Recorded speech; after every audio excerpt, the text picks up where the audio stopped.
This is Optimal Finance Daily, episode 1493, Myths and Misconceptions About Financial Independence and Early Retirement, Part 2, by Roth of GetRichSlowly.org. And I'm your host and personal finance enthusiast, Diana Merriam. This is the show where I narrate posts from a wide variety of personal finance blogs. We cover so much on this show, from saving to investing to debt reduction and more. So thank you for joining me today and every day. Are you loving Optimal Finance Daily? Why not share with a friend today? Invite them to join the party by sending them a link to oldpodcast.com. And while they're there, they can check out our 5 other shows on topics like personal development, health, and relationships. Today's post is actually a continuation from yesterday. So if you're new here, I'd recommend listening to yesterday's episode first. But if you're all caught up, let's hear part 2 and continue optimizing your life. Myths and Misconceptions About Financial Independence and Early Retirement, Part 2, by Roth of GetRichSlowly.org. Financial independence is a get-rich-quick cult. My brain has grown numb from the people who call the FIRE movement a cult. It's not a cult. There's no leader. There's no rule book. There isn't even collective agreement on many of the core concepts. Seriously, you should see the arguments in the financial independence subreddit. The FIRE movement is a loose collection of like-minded folks who are all pursuing similar aims. They want to save enough that they can quit their day jobs and pursue more meaningful lives. Now, it's true that FIRE folks can exhibit cult-like qualities. They're enthusiastic about the subject, so they can be evangelical and want to share with people they meet. They use a lot of jargon, which is unfortunate. They tend to lead unconventional lives, eschewing a lot of what most people consider normal.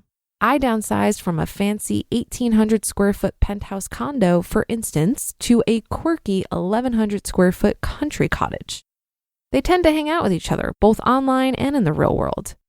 It's also true that the FIRE movement is indeed about getting rich quickly, or quick-ish anyhow, but this isn't a bad thing.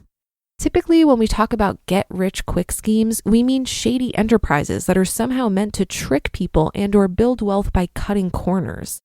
These schemes are scams. They offer promises that cannot possibly be fulfilled. Financial independence isn't a scam. It's math. There's nothing shady about it. It's simply the process of putting existing tools to use in a highly efficient manner so that you can make the numbers work in your favor. Most folks save 5 to 10% of their income. Aggressive financial advisors urge their clients to save 20%. People in the FIRE movement have saving rates of 50% or higher. There's nothing scammy about saving more of your own money. Financial independence is only possible through privilege and luck. During the past year, a new myth has reared its ugly head, and it's a myth that gets me riled up. Some have begun to argue that financial independence and early retirement are only options for folks blessed by privilege or luck. Better yet, both.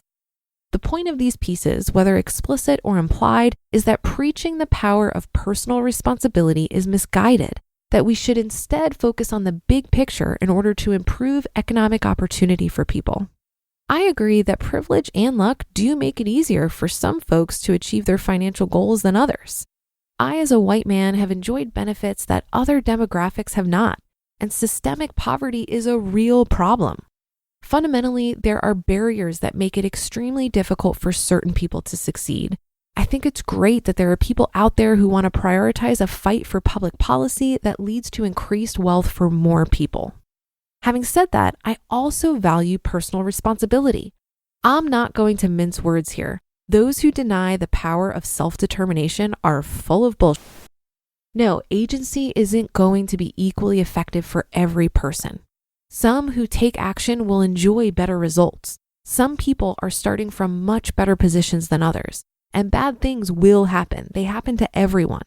But I believe strongly that individual action is always the most effective way for any given individual to better her circumstances.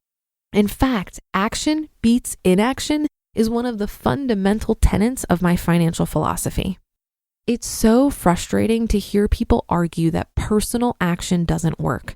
They're wrong. And what they're doing without realizing it, I think, is giving people permission to do nothing about their circumstances instead of resolving to take responsibility. Here's the thing that really bugs me though. This is a false dichotomy. It's not either or. These aims aren't mutually exclusive.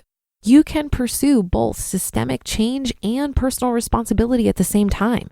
That's how I've tried to live my life, and that's how many others in the FIRE movement live theirs. I believe that those who argue solely for policy change are just as misguided as those who argue solely for personal responsibility. Privilege and luck play a hand in the FIRE movement, yes. But from my experience chatting with hundreds of early retirees over the past decade, more folks find financial independence through deliberate efforts to save more and spend less than through the whims of fate. Some will dismiss my response here simply because I'm a white guy. Fortunately, the message of self-determination is prominent in all demographic groups because it's important. For instance, check out The Wealth Choice: Success Secrets of Black Millionaires from Dennis Kimbrough, or A Latina's Guide to Money by Eva Macias. Same message, different delivery vehicles. Financial independence means never working again. It's a persistent myth that when somebody retires early, she'll never work again. People think that once you achieve financial independence, you transition to an indolent life of luxury. Beaches, martinis, pedicures, personal assistants. This simply isn't so. In nearly every case I know, folks who achieve FIRE maintain their existing lifestyle. In fact, that's usually the goal. People on the path to financial independence generally make a deliberate decision to save enough to fund their current way of life. That's the explicit aim. Only a handful of people want to live large after early retirement. Plus, many people do choose to work in early retirement, just as many choose to work after traditional retirement. The so-called internet retirement police want to argue that if you work, you aren't retired, but this is bullshit. This has never been the definition of retirement. Work gives people purpose. It offers meaning. It lets them do good work that improves their community and the world. And sure, work provides additional income. There's nothing wrong with that. If anything, earning more in retirement is a smart risk mitigation measure. But mostly, the jobs we take after reaching financial independence help us to fend off ennui. I always use myself as an example when tackling this subject. I have enough saved that I don't have to work again if I don't want to. And in fact, I took some time off for a couple years to do nothing. But you know what? A life of leisure isn't it's all cracked up to be. It turns out that writing about money makes me happy. It brings me fulfillment and gives me a reason to get up every morning. I'm reminded of the end of one of my favorite TV shows, The Good Place. Spoiler alert, our main characters reach the quasi-heaven of the afterlife, where every wish is fulfilled and life is perfect. But they're surprised to find that the existing population of The Good Place is anything but happy. The residents are numb. They're bored. Why? Because having it all doesn't mean anything without context. To be continued. You just listened to part 2 of the post titled Myths and Misconceptions about Financial Independence and Early Retirement by JD Roth of GetRichSlowly.org. I really hope you're enjoying this rant as much as I am. I think another reason why FIRE looks like a cult is because many people who resonate with the movement form an identity around it. And having a sense of identity can help guide behaviors and build habits. So for example, let's say you want to complete a marathon. If you identify as a runner rather than someone who is trying to run, you're more likely to meet your goal. You will get up in the morning and run because you're a runner. That's just what you do. And the natural consequence of that running habit is completing the marathon. FIRE is similar because when you identify as part of the movement and surround yourself with other people who do the same, you're more likely to prioritize saving and investing. And so reaching financial independence is going to be a natural consequence of that habit. To add to JD's point about it not being a get-rich-quick scheme, keep in mind that the speed of FIRE is not driven by any magic button when it comes to investing.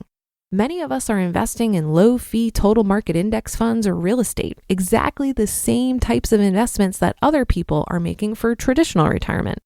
The speed comes from the savings rate, plain and simple. And I'll say this about privilege. I don't see FIRE as a solution to systemic poverty, and I don't think it's trying to be. The content that has that pick yourself up by your bootstraps tone is targeted at people who can do better but choose not to. Discovering the FIRE movement showed me how much I was wasting my privilege, and I know I can't be the only one. That's another episode and weekend of Optimal Finance Daily in the books. Thank you for your support and for listening every day. I'll be back to finish up this post on Monday. So have a great rest of your weekend, and I'll catch you tomorrow, where your optimal life awaits.